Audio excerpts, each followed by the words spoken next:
भावंतु केवल गोटे ड्रिंक जहाँ को जदि आपण राति पीबे तेबे आपण बयस बढ़ी आपण शिरर ब्लकेज खोली एवं आपण हाथ गोड़र पुराना कष्ट फुला ज्वलन सबु किछि भल होई जिवो।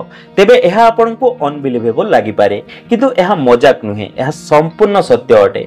आज मु आपण को एमिति एक पावरफुल रेमेडी बनेबा सिखेबी जहार केवल 21 दिन सेवन करी लोकंक जीवन चेंज होई सारिछि, जहा आपण शरीर रे ब्लड सर्कुलेशन को इंप्रूव करिवो, सिर को शक्तिशाली करिवो एवं जॉइंट पेन एवं मांसपेशी जंत्रणा रे मध्य आपण को आराम पहुंचाइबो। सबुठ भल कथा हला एथिरे व्यवहृत समस्त सामग्री आपण को रोसई घरु ही सहजरे मिलि जिवो। सेथिबे भिडियो को शेष जाए निहाती देखंतु। मोर जने व्यूअर मते मेसेज कले, भाई दिन सारा मो हाथ गोड़े कष्ट रहुछि, चलिले गोड़ हाथ झिमझिम करुछि, काम कले दुर्बलता अनुभव हेउछि एवं सकाळ उठिबा संभव हेउ नाही। विभिन्न प्रकार मेडिसिन ट्राई करि सारलेनी हेले फायदा किछि भी मिलुनी। आजिर रेमेडी मु तांकु ट्राई करिबाकू कहिली एवं केवल 3 सप्ताह रे तांकर कष्ट शेष होई गला एवं एनर्जी मध्य पूर्व भଳି फेरी आसिला। आज से रेमेडी मु आपनको बनेबा सिखेबी, फल आपण भी जंत्रणा मुक्त रही पारिबे। तेबे प्रथमे जानिबा शिर रे वीकनेस बा ब्लॉकेज भଳି समस्या काहे की होई थाए। एमिति रे एहा हेबार विभिन्न प्रकार कारण होई पारे, हेले सबुठो बड़ कारण अटे डायबिटीज। हाँ बंधुगण, जदि ब्लड सुगर अधिक बढ़ी थाए तेबे आपनक शिर धीरे धीरे दुर्बल हेबाकू लागे, जहाकू आमे डायबिटिक न्यूरोपैथी कहि थाउ। द्वितीय कारण अटे हाई ब्लड प्रेशर। तृतीय कारण अटे कोलेस्ट्रोल बा शरीर रे अधिक फैट जमा हेबा।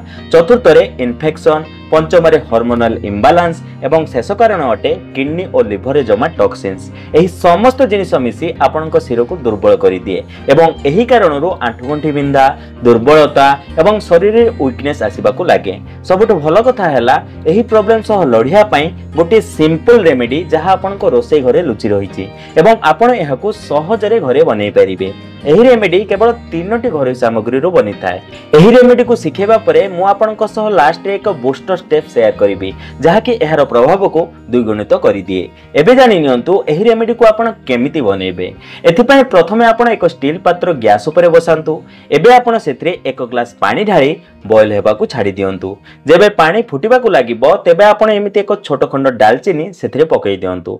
तापरे आपण एथरे गोटे बड़ गुजराती पकई दियंतु जहा को अळैच मध्ये कुहा जाय। शेषरे आपण एथरे 2टी लवंग को हल्का बाटी पा क्रश करी एथरे पकई दियंतु।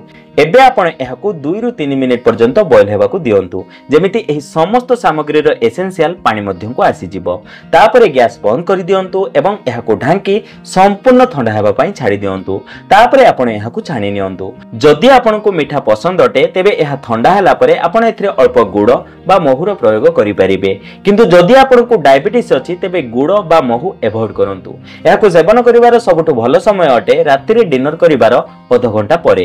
केवल 1 कप 14 रु 15 दिन पर्यंत जदि आपण एहार सेवन करिवे तेबे आपण को एथरो बहुत शीघ्र फरक देखिबाकू मिलिबो।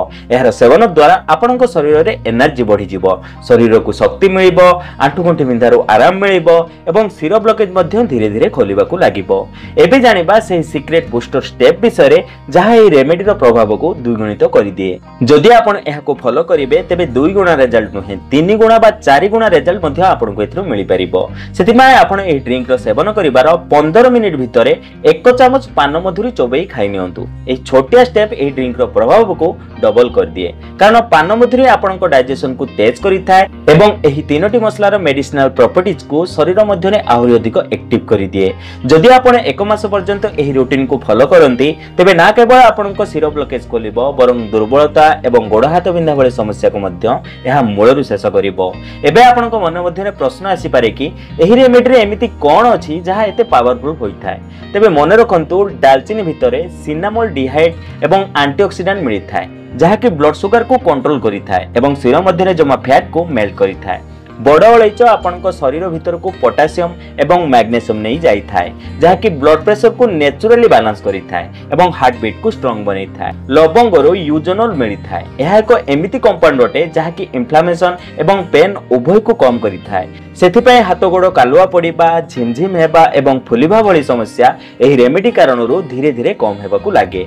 एबे जानिबा सेही बोनस फूड विषय जहा कि आपन को शिर को हेल्दी रखिया पय डेली आपन को डाइट रे निहाती शामिल करिबा आवश्यक।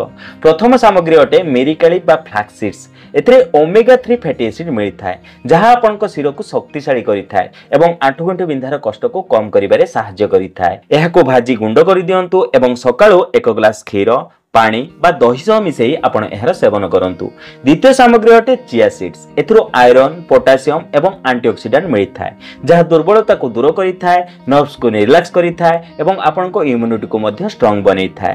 तेबे एही दुईटी जिनिस बा एथिरो कोनोसी गुटे जिनिस जदि आपण एही रेमेडी सह सेवन करिबा आरंभ करि देबे तेबे आपनको जबरदस्त रिजल्ट देखिबा को मिलिबो। वीडियोटी जदि पसंद आस्ते तेबे ओडे लाइक दियंतु, चैनल को जदि नुआ आछन्ते तेबे सब्सक्राइब करंतु एवं मन जदि कोनोसी प्रश्न अछि तेबे कमेंट करि निहाती जणांतु। तेबे बंधुगण आज एतिकी पुणी देखा नूतन सुंदर अध्याय सह। धन्यवाद।